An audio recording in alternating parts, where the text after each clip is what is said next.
묵도하심으로 수요예배 하나님께 올려드리겠습니다.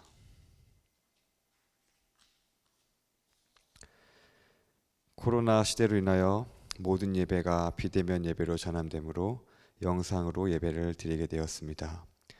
하나님, 몸은 함께 있지 못하나 영과 진리로 예배를 드리게 하시옵고 우리에게 말씀하여 주사 당신의 뜻을 알게 하여 주시옵소서.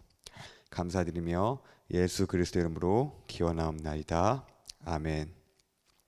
네, 찬송가 540장 같이 찬송 부르시겠습니다. 주의 음성을 내가 들으니 사랑한단 말일세. 믿는 마음으로 주께 가오니 나를 영접하소서. 내가 매일 십자가 앞에 더 가까이 가오니 구세주의 흘린 보배 피로써 나를 정케 하소서. 주여 넓으신 은혜 베푸사 나를 받아주시고 나의 품은 뜻 주의 뜻같이 되게 하여 주소서. 내가 매일 십자가 앞에 더 가까이 가오니 구세주의 흘린 보배 피로써 나를 정케 하소서. 주의 보좌로 나아갈 때에 어찌하니 기쁠까. 주의 얼굴을 항상 배우니 더욱 친근합니다. 내가 매일 십자가 앞에 더 가까이 가오니 구세주의 흘린 보배 피로써 나를 정케 하소서. 우리 구주의 넓은 사랑을 증량할 자 없으며 주가 주시는 참된 기쁨도 헤아릴 수 없도다. 내가 매일 십자가 앞에 더 가까이 가오니 구세주의 흘린 보배 피로써 나를 정케 하소서. 아멘.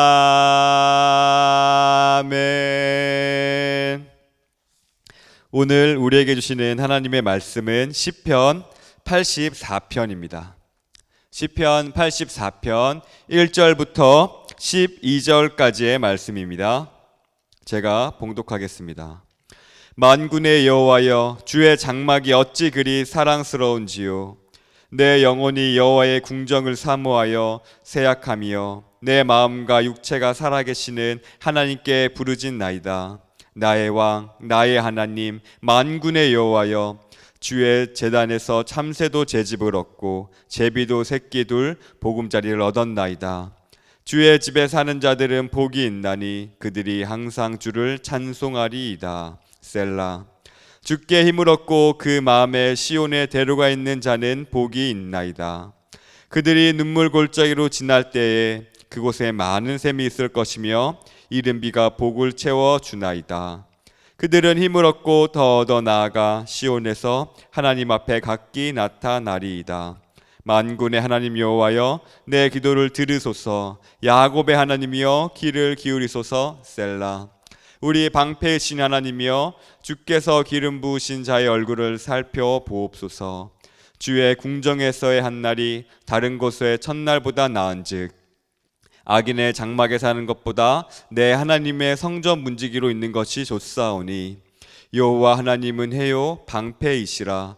여호와께서 은혜와 영화를 주시며 정직하게 행하는 자에게 좋은 것을 아끼지 아니할 것이 미니이다. 만군의 여호와여, 주께 의지하는 자는 복이 있나이다. 아멘. 네, 성경은 그리스도인의 인생을 나그네에 비유하기도 합니다.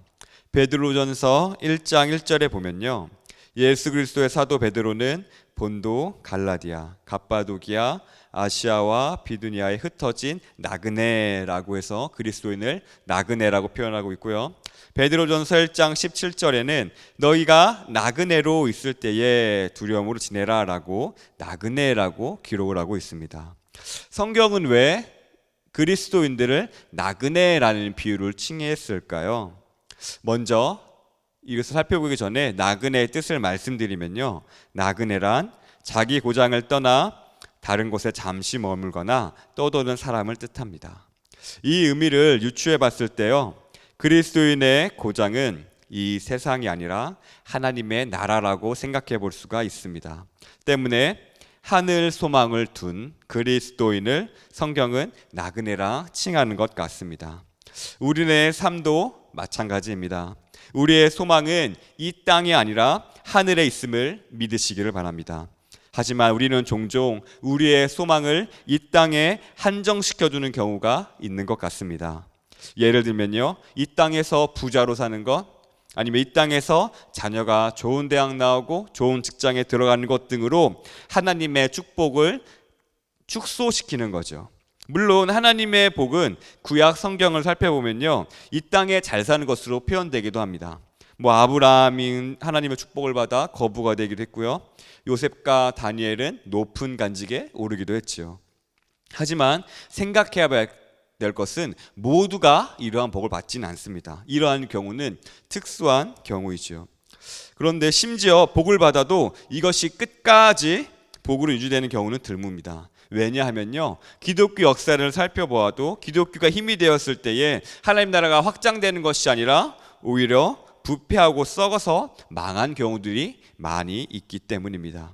그렇다면 우리는 어떠한 삶을 살아야 하는 것일까요? 그렇다면 우리는 어떠한 복을 쫓아야 되는 것일까요? 예수님께서는요, 우리를 위하여서 십자가에 못 박혀 죽으시고 우리에게 생명을 허락하셨습니다. 새 생명을 받은 우리는, 예수 그리스도라는 축복을 받은 우리는 이 세상을 벗하면서 살아가지만요, 궁극적으로 가야 할 고향이 있음을 알기에 그 복을 쫓아야 될 것을 마땅할 것입니다. 우리의 삶에서 이 땅의 현실이 고되고 주변의 시선과 나의 나약함으로 말미암아 이 세상에 소망을 두고 싶은 마음이 간절할 수 있겠지만, 오늘 이 말씀을 통하여서 내게 주신 예수 생명, 하나님께서 내게 허락하신 하늘 소망을 향할 수 있는 믿음의 눈이 띄어지는 그런 귀한 시간이 되기를 진심으로 소원합니다. 네, 오늘 본문 말씀을 살펴보겠습니다. 오늘 본문 말씀은요, 예루살렘 순례길을 향하는 시인이 성전을 사모하는 마음을 노래한 시입니다.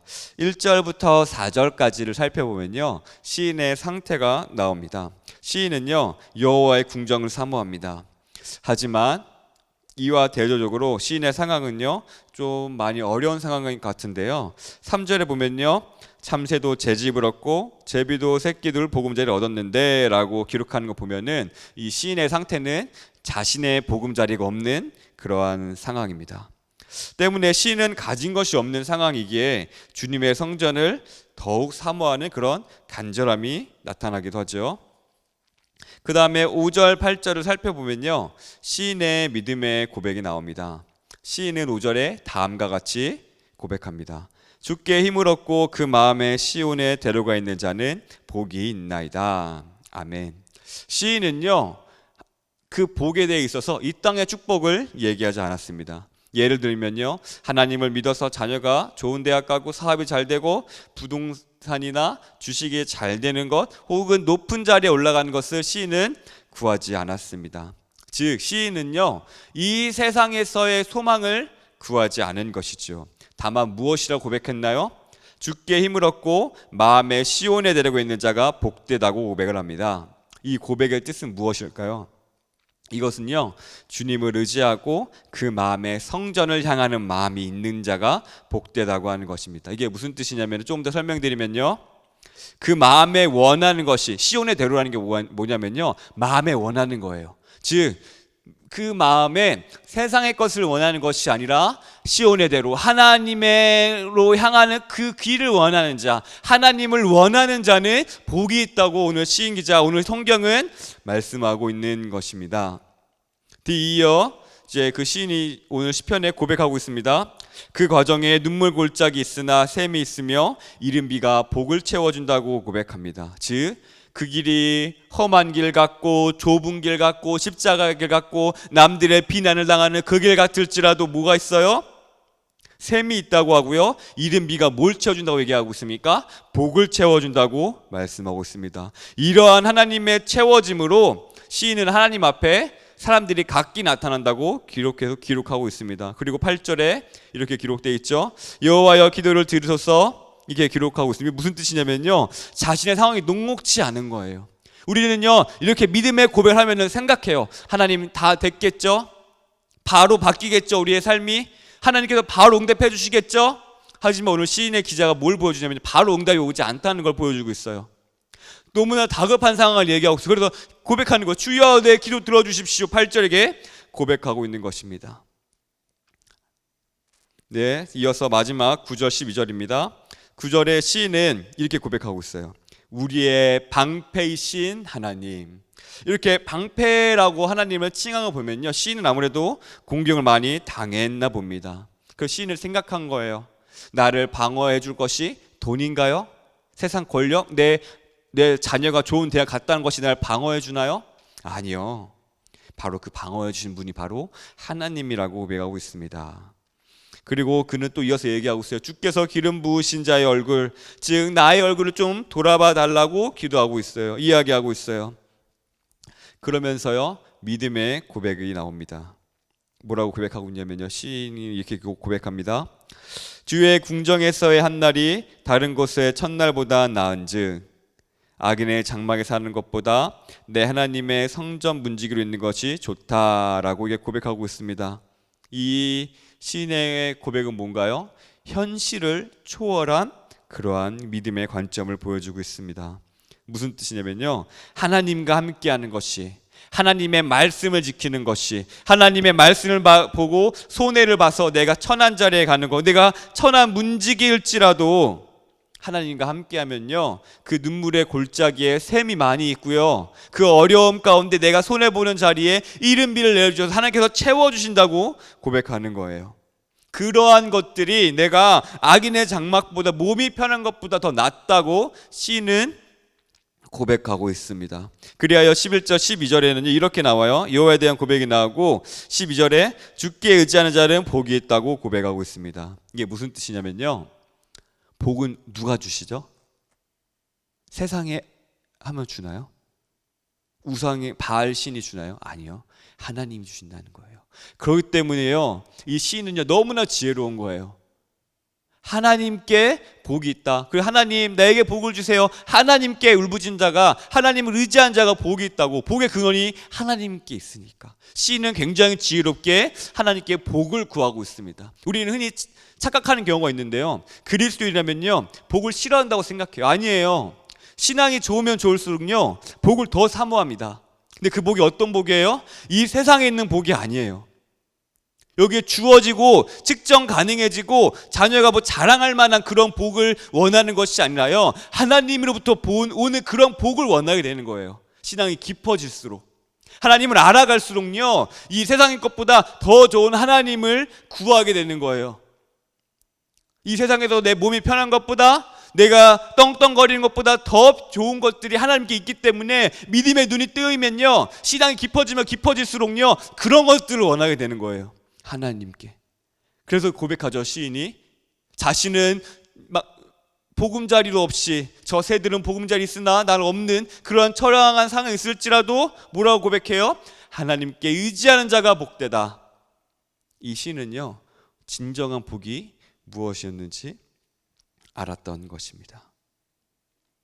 시인은요, 이 현실을 가지고 하나님을 판단하지 않았어요. 이 시인은요, 하나님의 복을요, 이 땅에서만 잘 되는 것에 한정하지를 않았어요. 이 땅에서 얻어지는 것은요, 극히 일부분에 불과한다는 것을 안 거예요. 하나님께서 주시는 복은 이 세상이 줄 수 있는 것이 아니라 하나님만이 주실 수 있기 때문에, 그래서 세상을 바라고 하나님을 더 쫓겠다고 고백하고 있는 거예요. 시인은요, 여기서 중요한 것은 복 받기를 거절한 게 아니에요. 나 복 더 주세요. 하나님께 나아간 거예요. 자신의 믿음으로 신앙 가지고 복 주세요 하나님, 이 나가는 모습인 겁니다. 우리도 마찬가지입니다. 우리 한번 생각해 봤으면 좋겠습니다. 우리가 원하는 복은 무엇입니까? 세상의 복입니까? 아니면은 하나님께서 주시는 복입니까? 나그네는요, 떠도는 삶을 말합니다. 성경은 그런 나그네의 삶으로 우리를 비유했습니다. 이 땅에서 천년만년 살 것 같지만요, 그게 다가 아님은 성경은 기록하고 있습니다. 그럼에도 불구하고요, 참새도 제비새끼 둘도 보금자리가 있는데 내 보금자리가 없어서 많이 답답합니까? 머리를 어디 둘 곳이 없는 절망적인 상황입니까? 나도 남들처럼 보금자리가 있고 무언가 채워져서 이 사회에서 살아가고 싶습니까? 그래서 타협하고 싶습니까? 하나님을 등지고 그런 것들 쫓아가고 싶습니까? 우리 오늘 시인의 고백을 기억합시다. 주께 힘을 얻고 그 마음에 시온에 데려가 있는 자는 복이 있나이다. 아멘. 하나님으로 인하여 힘을 얻고 하나님을 바라는 자는 복이 있다고 시인은 고백합니다. 즉, 이 세상 질서에 맞춰서 내가 그 자리에 올라가려고 발버둥 치는 것보다요, 하나님의 말씀을 지키고 하나님의 말씀대로 살려고 하고 그 애쓰는 것이 참 복이라고 고백하고 있어요. 그리고 이 길을 걸을 때, 하나님의 말씀에 순종하는 길을 걸을 때, 이 길이 설령 눈물 골짜기고 고난의 골짜기고 손해의 골짜기라고 하고 내가 조롱을 받는 골짜기로 할지라도요, 하나님께서 많은 샘들과 이른비로 복을 채워주실 거예요. 그게 바로 하나님의 통치예요. 공중에 새도 먹이시고 들풀도 입히시는 분이 우리 하나님의 자녀인 우리를 책임져 주지 않으실까요? 하나님께서는요, 자신의 자녀들을 책임져 주십니다. 하나님께서는요, 우리가 피라미드 아시죠? 피라미드처럼 꼭대기에 있는 사람들만 그 많은 복을 향유하고 밑으로 내려갈수록 어려워지는 그런 건데, 하나님께서는 세상이 원리 높은 사람들이 독식하는 것을 원치 않으세요. 왜냐하면요, 여기에 가면요, 밑에 누군가는 자신의 것을 빼앗기는 거예요. 하나님은 우리가 그러한 가해자가 되지 않기 원하세요. 이 세상의 질서에 따르면요, 여기 올라가면 올라갈수록 밑에 있는 사람들 것을 뺏어야지만 여기 올라갈 수 있는 거예요. 하나님은 그런 가해자로 우리를 만들고 싶어 하지 않으세요. 그럼 하나님의 복은 무엇일까요?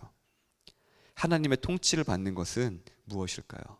우리가 그것을 쌓아두고 빼앗고 하는 것이 아니라요, 나눠주고 사랑하고 같이 견딤으로 하늘 소망을 이루어가는 것이 바로 하나님의 복임을 믿으시길 바랍니다. 우리는요, 이 땅에 부유함의 대로, 이 마음 가운데 부유함의 대로, 편함의 대로를 두고 살아가는 사람들이 아닙니다. 바로 시온의 대로, 영원한 삶의 대로를 가지고 살아가는 사람들입니다. 왜냐하면 우리는 이 세상 질서에 따라 사는 사람들이 아니라 하나님의 통치를 받는 사람이기 때문입니다. 사랑하는 성도 여러분, 우리는 무엇으로 복을 측정합니까? 이 세상이 말하는 측정 가능한 돈, 부동산, 학력 등으로 복을 측정합니까? 아니요. 그런 측정 가능한 것이 아니라요, 하나님의 통치를 받는 것이 복임을 믿으시기를 바랍니다. 우리가 어려운 길을 가도, 손해보는 길을 가도 그 가운데 하나님의 채우심을 경험하는 것이 복이에요. 이 땅에서는 헐벗고 나약한 것 같으나 영원을 바람으로 이 세상이 결코 누를 수 없는 자, 이 세상이 아무리 유혹하고 넘어뜨려 하고 비난하고 조롱하고 할지라도 담대히 주어진 길을 뚜벅뚜벅 걸어가므로 그 자리에 하나님의 통치를 드러내는 자, 그 가운데 빼앗고 쌓아두고 하는 그런 세상의 원리가 아니라 사랑하고 나눠주는 그런 빛과 소금의 역할을 담당하는 자, 그것이 참 복임을 믿으시기를 바랍니다. 세상이 주장하는 복과 헷갈리지 마십시오. 우리는요, 이 땅에 무언가를 이루기보다 하나님의 통치를 받고 하나님의 말씀대로 사랑하며 나눠주며 아껴주며 하루하루 살아가는 것이 그런 복임을 믿으시길 바랍니다. 사탄은요, 예수님을 광야에서 시험했어요. 유혹했어요. 먹을 것과 세상에 있는 것, 그리고 자기 증명을 유혹을 했어요. 이게 무슨 말이냐면요, 너 당장 먹을 것을 위해서 살아야지, 너 이 세상의 자리를 차지하기 위해서 떵떵거리기 위해서 살아야지, 너 하나님의 자녀라는 것을 증명하면서 살아야지 라고 이렇게 말하고 있어요. 근데 예수님은 어떻게 하셨죠? 사탄에 반응하셨나요? 여기에 반응하지 않고요, 예수님은요 한 가지에만 집중하셨어요. 뭐에 집중하셨어요? 하나님 말씀에 순종하는 것만이요. 이 시험이 끝나고 하나님께서 보너스로 다 주셨을까요? 먹을 것도 주시고 이 세상의 것도 주시고 자기 증명할 수 있는 떳떳한 그 무언가도 주셨을까요? 아니요. 막 사탄의 유혹을 이겼다고 해서 그러한 복이 주어지는 것이 아니라요, 계속 순종해야 되는 길이 주어지는 거예요. 우리는요 무슨 보상받아서 끝나는 삶이 아니라요, 예수님이 하나님의 뜻대로 십자가의 길, 그 순종대로 끝까지 걸어가셨던 것처럼 우리의 삶도요 끝까지 걸어가는 거예요. 포기하지 않고 순종함으로 말이에요. 이 시간 우리가 이러한 믿음의 눈을 회복하기를 바랍니다. 사탄은요 지금도 여전히 동일한 방식으로 우리를 하나님의 통치로부터 떼어놓으려고 해요. 하나님의 말씀보다요 다른 것을 구하게 만들어요. 먹을 것을 위해서 살아, 세상에서 이 정도 살아야 되지 않을까? 그러한 것들로 유혹하며 살아요. 그게 아니라 주변의 시선이나 주변의 평가를 다 동원해서 하나님께서 주시는 복과 멀어지게 만들려고 해요. 하지만 기억하시기 바랍니다. 우리는요 그리스도인이며 거듭났으며 다시 태어난 자들입니다. 이를 기억함으로 우리가 진정 원해야 된 복은 이 땅에서 무언가를 이룩함이 아니라 하나님의 통치를 받는 것임을 기억하기를 바랍니다. 이를 믿음으로 말미암아 오늘 하루 하나님의 자녀답게 유혹을 물리치며 담대하게 세상 앞에서 서는 저와 여러분 되기를 진심으로 소원합니다. 기도하겠습니다. 만군의 여호와여, 오늘 우리가 누려야 할 복이 무엇인지 알게 하심에 감사를 드립니다. 우리의 소망은 이 땅에서 무언가를 이루는 것이 아니라 하늘을 소망이며 하나님께만 그 복이 있음을 알게 해주심에 감사합니다. 하나님, 우리가 세상을 쫓기보다 하나님을 쫓는 우리 마음 가운데 시온에 데리고 있게 하셔서 주님을 쫓는 믿음과 그런 믿음의 눈과 또 주님을 쫓는 그 복을 누리게 하여 주시옵소서. 감사드리며 살아계신 예수 그리스도의 이름으로 기도합니다. 아멘. 네, 교회 앞에 알리는 말씀이 있습니다. 코로나로 어려운 시기이지만 자유로운 새벽 기도를 시작합니다. 혼자 자유롭게 나오셔서 5시부터 6시까지 자유롭게 기도하시다 가시면 됩니다. 두 번째 광고입니다. 코로나로 모이기 어려운 시기입니다. 남녀 전도회 회장, 임원, 구역장 권찰께서는 해당 전도회 회원과 구역원 식구들과 전화나 문자로 위로의 교제를 꼭 나눠주시기를 바랍니다. 네, 주기도문 하심으로 수예배를 마치겠습니다. 하늘에 계신 우리 아버지여, 이름이 거룩히 여김을 받으시오며 나라의 임하옵시며 뜻이 하늘에서 이룬 것 같이 땅에서도 이루어지리이다. 오늘날 우리에게 일용할 양식을 주옵시고 우리가 우리에게 죄 지은 자를 사하여 준 것 같이 우리의 죄를 사하여 주옵시고 우리를 시험에 들게 하지 마옵시고 다만에게서 구하옵소서. 대개 나라와 권세와 영광이 아버지께 영원히 있사옵나이다. 아멘.